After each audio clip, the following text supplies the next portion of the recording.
Hi, அனைவருக்கும் வணக்கம். இன்றைய தலைப்பு நிதி ஆணையம். நிதி ஆணையத்தை பத்தி பார்க்கலாம்.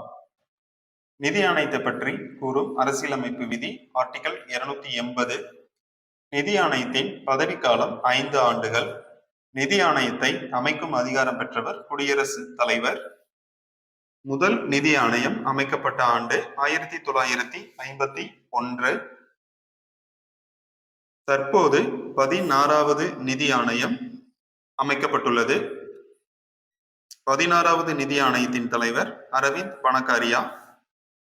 16வது நிதி ஆணையம் தனது அறிக்கையை 2025 அக்டோபரில் தாக்கல் செய்யும். 16வது நிதி ஆணையத்தின் பரிந்துரைகள் நடைமுறையாகும் ஆண்டு 2026 ஏப்ரல் 1.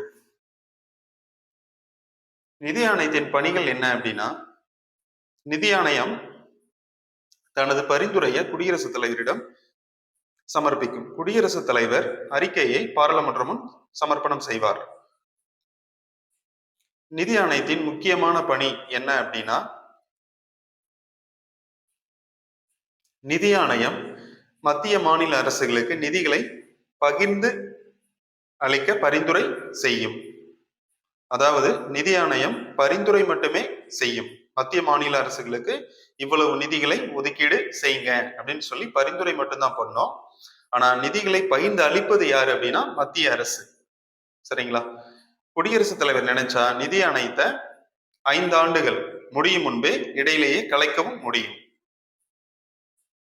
நிதி ஆணையம் தலைப்பு ரொம்ப முக்கியம்.